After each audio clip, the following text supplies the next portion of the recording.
He was running. He had to avoid detection. He was test subject 27-B. Heading back was no longer an option. His name was Daniel, but that didn't matter. No one ever used names. Not even the civil protection officers. He ran along the wall near the east entrance. The guards in the watchtower scanned the surface of the land, looking for anything unusual.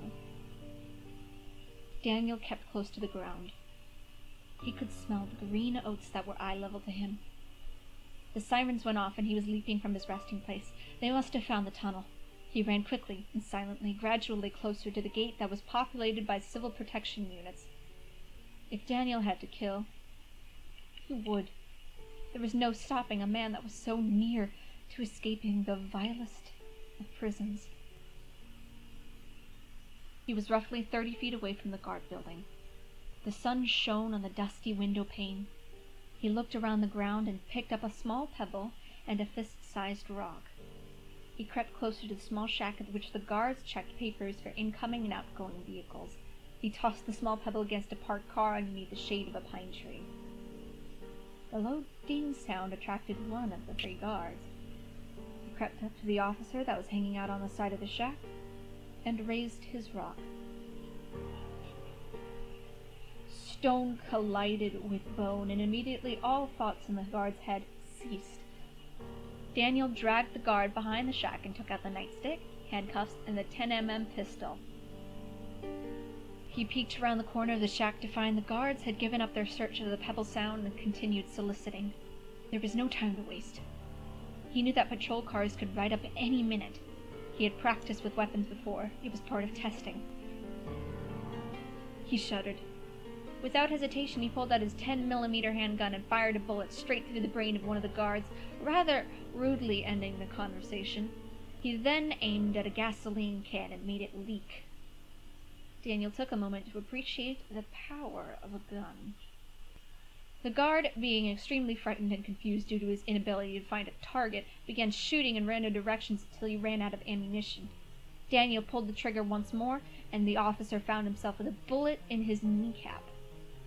How unfortunate. Daniel walked over to the guard as he screamed to Daniel, "You filthy dog! You don't deserve to live!" Daniel pulled out the handcuffs. Once the guard was secured to the bike rack, Daniel lit him on fire.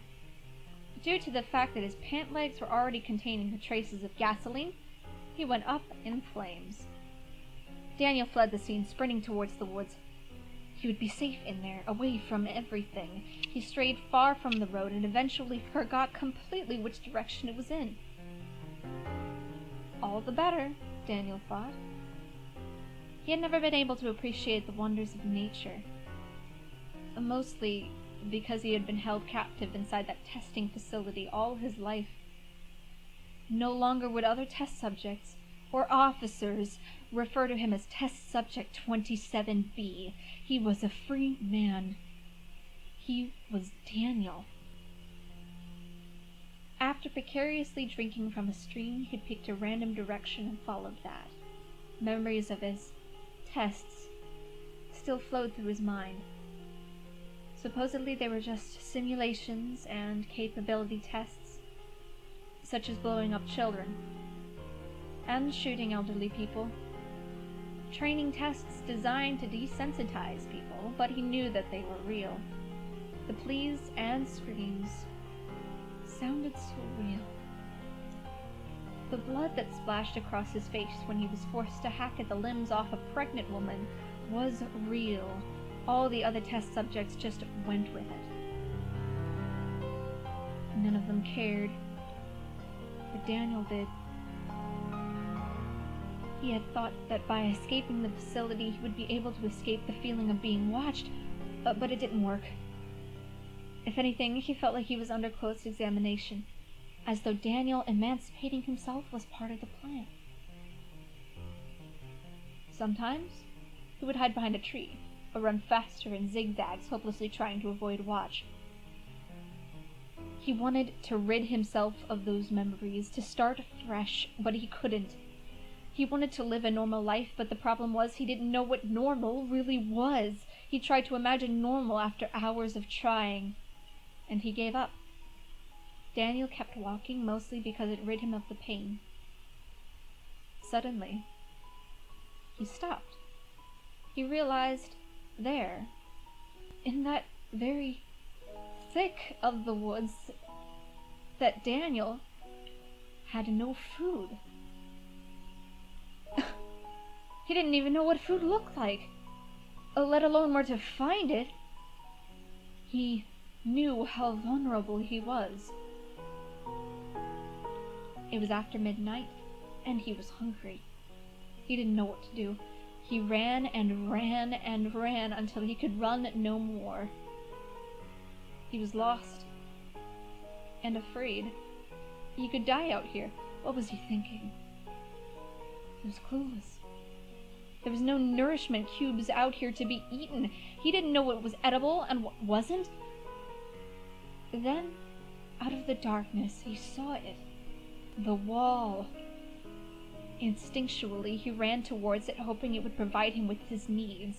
The gray wall came closer and closer, until Daniel realized that it wasn't a wall, it was a limit. He started panicking. He ran along the wall for miles, looking frantically for an exit. He took a rock and hit the wall repeatedly. It became obvious that it was impenetrable. It was an infinite barrier, a divider between him and freedom. It never ended. He realized it at that moment. There were no civil protection officers, there were no test subjects, no innocent children or women that he so unwillingly murdered. Only him. It was always him. Others would say that this is crazy, but deep down in his subconscious he knew it to be true. It was all just another test. A simulation. Daniel started crying. Was anything real? He woke up. Everything was dark. He looked around and saw nothing. From the dark he heard a voice, cold and unrelenting. "Welcome back, Daniel." He was shocked. "Daniel," he whispered to himself. No one ever used names.